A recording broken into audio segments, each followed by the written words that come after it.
ॐ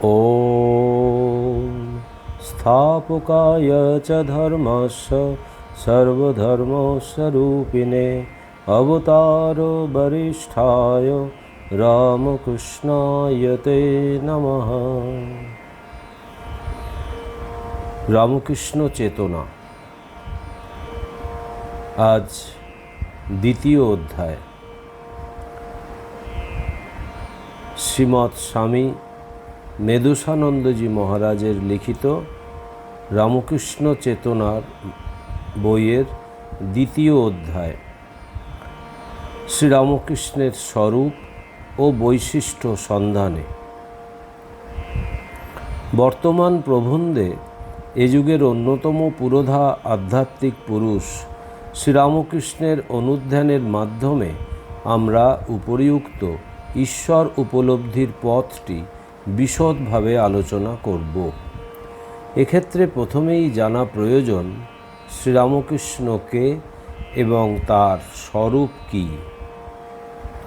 একসময় বেলুড় মঠে শ্রীরামকৃষ্ণের মানসপুত্র স্বামী ব্রহ্মানন্দজিকে কয়েকজন তরুণ সন্ন্যাসী অনুরোধ করেন, ঠাকুরের সম্বন্ধে আমাদের কিছু বলুন। শ্রীরামকৃষ্ণ সম্বন্ধে তার সাক্ষাৎ শিষ্যদের স্মৃতিচারণ রামকৃষ্ণ অনুরাগীদের কাছে পরম উপভোগ্য। উপরন্তু শ্রীরামকৃষ্ণের আধ্যাত্মিক ব্যক্তিত্বকে ধারণা করার পক্ষেও তা সহায়ক। যা হোক, পূর্বোক্ত অনুরোধ সত্ত্বেও ব্রহ্মানন্দজি কিন্তু কোনো স্মৃতিচারণ করলেন না। একটু চুপ করে থেকে বললেন, তিনি ধরা ছোঁয়ার বাইরে। বলতে বলতে অন্তর্মুখ হয়ে গেলেন। আরও কিছুক্ষণ পরে বললেন, আমি তোমাদের জন্য প্রার্থনা করছি, তোমরাও তার কাছে প্রার্থনা করো, তিনি বুঝিয়ে দেবেন। স্বামী বিবেকানন্দ বলেছিলেন, তিনি ঠাকুর অনন্ত ভাবময়। ব্রহ্মজ্ঞানের ইয়ত্তা হয়তো, প্রভুর অগম্য ভাবের ইয়ত্তা নেই। তবে কি শ্রীরামকৃষ্ণের স্বরূপ অনুসন্ধানের প্রয়াস অর্থহীন? স্বামীজির উত্তর, শ্রীরামকৃষ্ণকে সম্পূর্ণরূপে বোঝা অসম্ভব হলেও তাকে যে যতটুকু বুঝবে সে তত উন্নত হবে এবং তাতেই সে মজবে। অতএব সীমিত সামর্থ্য সত্ত্বেও আমাদের আন্তরিক প্রয়াস সর্বোপরি শ্রীরামকৃষ্ণের কৃপায় তার স্বরূপের সামান্যতম অংশও যদি আমরা ধারণা করতে পারি, তাই বা কম কি, তাতেই আমাদের জীবনপাত্র পূর্ণ হয়ে উঠবে। শ্রীরামকৃষ্ণের আধ্যাত্মিক সত্তার তিনটি গুরুত্বপূর্ণ দিক আছে। 1. সচ্চিদানন্দ রামকৃষ্ণ। 2. ভগবান রামকৃষ্ণ। 3. অবতার রামকৃষ্ণ। শ্রীরামকৃষ্ণ পূর্ণ ব্রহ্ম, তিনি নারায়ণ অর্থাৎ ঈশ্বর। আবার তিনি যুগাবতার। গানে যেমন আছে, যুগাবতার যিনি পূর্ণ ব্রহ্ম নারায়ণ। সচ্চিদানন্দ শ্রীরামকৃষ্ণ।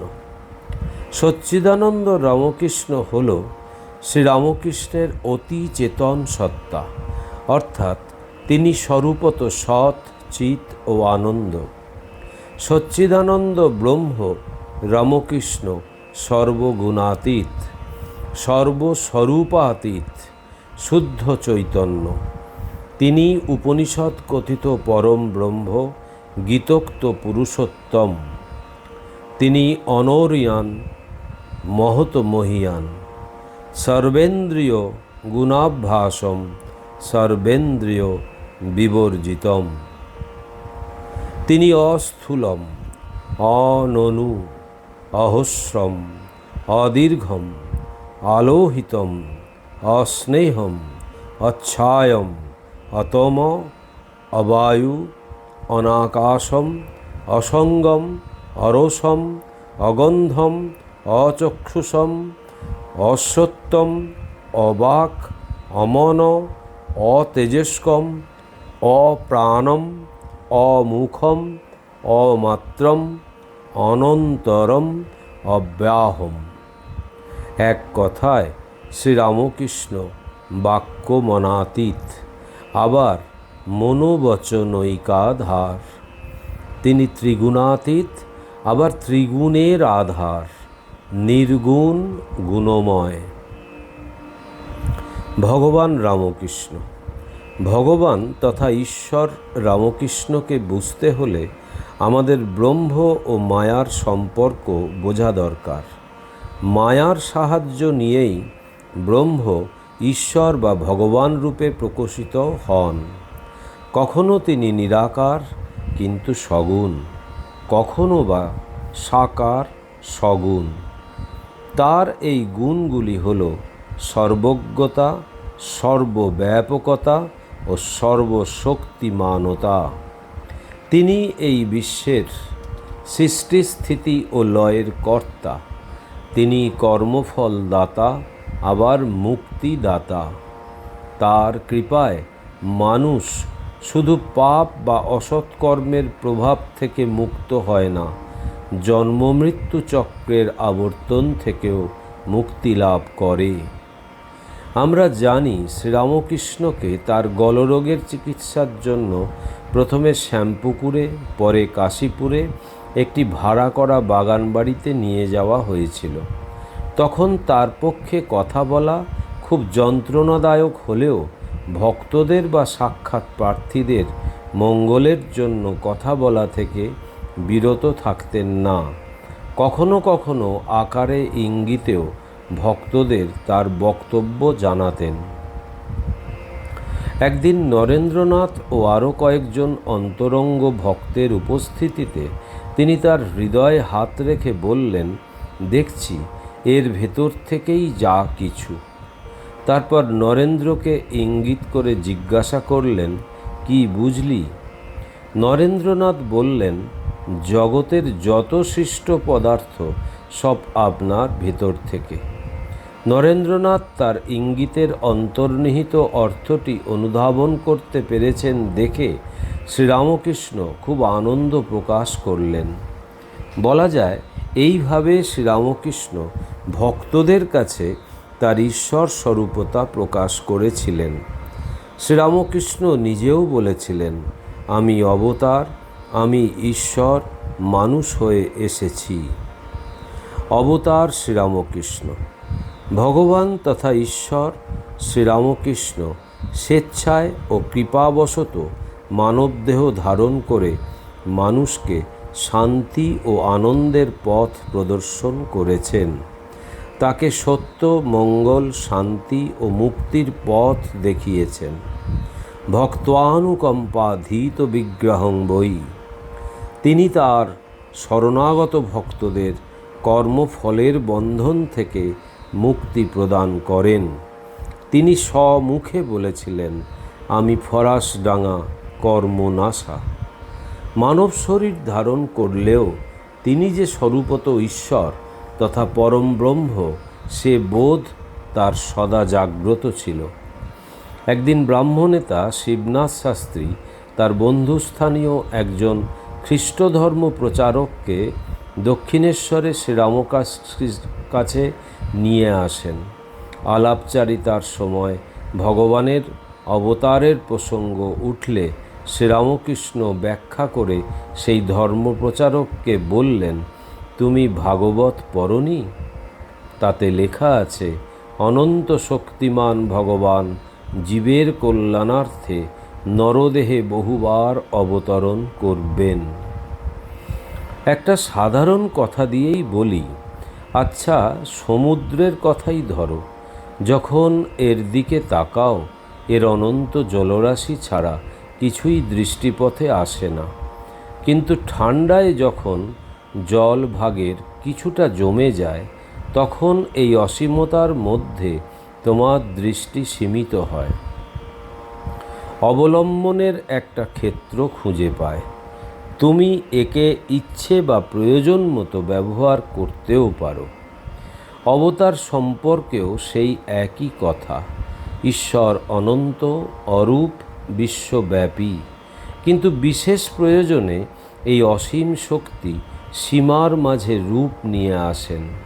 এই শক্তি যাদের, তাদের আমরা বলি মহাপুরুষ, মহাত্মা বা অবতার। অবতার ঈশ্বরের বিশেষ ভাবের প্রকাশকেই বোঝায়।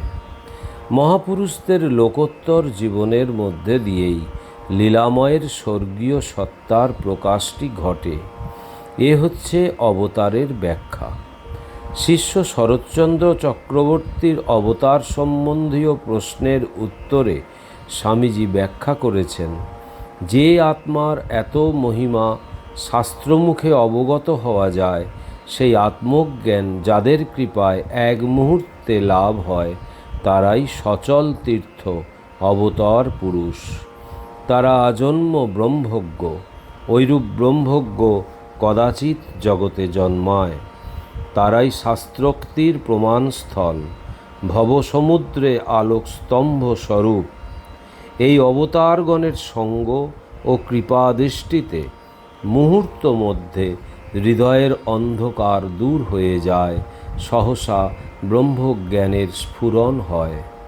কেন বা কী প্রসেসে হয় তা নির্ণয় করা যায় না, তবে হয়, হতে দেখেছি। ঐরূপ পুরুষদের কর্মের উদ্দেশ্য সম্বন্ধে কেবল এই কথামাত্র বলা যায়, লোকবত্তু লীলা কৈবল্যম। স্বামীজির উপরিউক্ত মন্তব্য তবে হয়, হতে দেখেছি। যে শ্রীরামকৃষ্ণকে লক্ষ্য করে তা বলা বাহুল্য। শ্রীরামকৃষ্ণের দিব্য জীবন ও উপদেশ এবং তার প্রভাব আলোচনা করলে দেখা যাবে, অবতারের মুখ্য লক্ষণগুলি তার জীবনে পূর্ণ মাত্রায় ছিল। তার ছিল আলোক সামান্য ও পূত চরিত্র ও সর্বদা সত্যে প্রতিষ্ঠা। আধ্যাত্মিক চেতনার সর্বোচ্চ ভূমিতে তার নিরন্তর অধিষ্ঠান। তিনি ছিলেন আধ্যাত্মিক জ্ঞানের অফুরন্ত ভাণ্ডার। উপরন্তু তার ছিল অনন্ত প্রেম, সর্বজীবে দয়া, পতিতের প্রতি অসীম করুণা, অন্তর্যামিত্ব প্রভৃতি গুণ। তিনি ছিলেন জীবের অতীত, বর্তমান, ভবিষ্যতের দ্রষ্টা। শ্রী শ্রীমা ঠাকুর সম্বন্ধে বলেছেন, তিনি কপালমোচন তথা কর্মফলনাশা ও মুক্তিদাতা। শ্রীরামকৃষ্ণ ছিলেন আধ্যাত্মিক পথের নির্ভরযোগ্য পথপ্রদর্শক, শান্তিদাতা ও লোকগুরু। সাধারণ সিদ্ধপুরুষদের তুলনায় তার আধ্যাত্মিক অনুভূতি প্রদানের শক্তি ছিল বহুগুণ বেশি। স্পর্শমাত্র, কখনো বা ইচ্ছা মাত্র সাধকের জন্মান্তরের জাগতিক সংস্কার রাশিকে বিনষ্ট করে তার কুলকুণ্ডলিনী জাগ্রত করে তাকে সমাধিস্থ করে দেওয়ার সীমাহীন শক্তি ছিল তার। এখন তার অন্যের মধ্যে আধ্যাত্মিক শক্তি সঞ্চারের কয়েকটি উদাহরণ দেয়া যাক। বেদান্তের মতে জীব ও জড় সব কিছুই চৈতন্যময়, সবই ব্রহ্ম।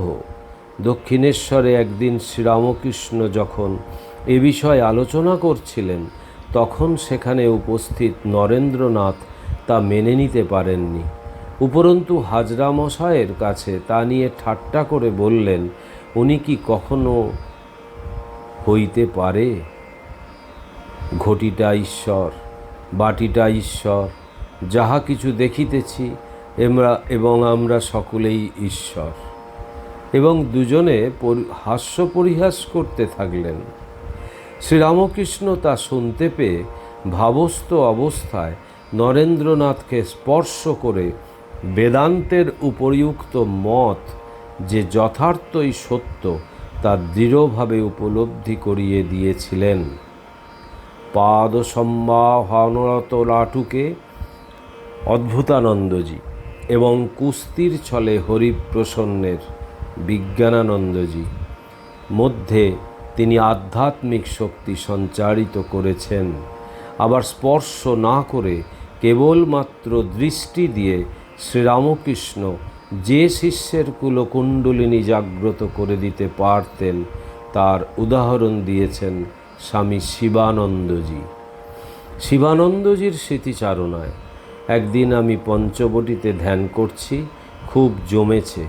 এমন সময় ঠাকুর ঝাউতলার দিক থেকে এলেন। যেই তিনি আমার দিকে চেয়েছেন অমনি হু হু করে কান্না এলো। ঠাকুর চুপ করে দাঁড়িয়ে আছেন।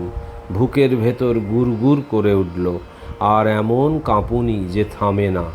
কুণ্ডলিনী জাগরণ তার হাতের ভেতর ছিল, না ছুঁয়ে কেবল কাছে দাঁড়িয়ে করে দিতেন। এককভাবে শক্তি সঞ্চার করা ছাড়াও ঠাকুরের একসঙ্গে অনেককে স্পর্শ করে তাদের কুণ্ডলিনী তথা চৈতন্য জাগরণ করে দেবার ঘটনাটি কাশীপুর উদ্যানবাটিতে 1886 খ্রিস্টাব্দে 1 জানুয়ারিতে যে ঘটেছিল তা তো সকলেরই জানা। এছাড়াও তিনি এমন এক শিষ্যমণ্ডলী রেখে গিয়েছিলেন যাদেরও কম বেশি সাধারণ জীবের মধ্যে ধর্মভাব সঞ্জীবিত করার শক্তি ছিল। শ্রী শ্রী মায়ের কাছে দীক্ষার পর বা অন্য সময়ও যখন কেউ কিছু তার কাছে প্রার্থনা করেছেন, মা প্রায়ই তাদের বলতেন, ঠাকুরকে ডাকলেই সব হবে, ঠাকুরের কাছে যা চাইবে তাই পাবে। অর্থাৎ শ্রীরামকৃষ্ণ হলেন কল্পতরু। যদিও 1886 খ্রিস্টাব্দে ওম নিরঞ্জনম নিত্যম অনন্তরূপম ভক্তানুকম্পাধীত বিগ্রহং বৈ ঈশাবতারম পরমেশমিড্ডং তং রামকৃষ্ণম শিরসা নমামহম।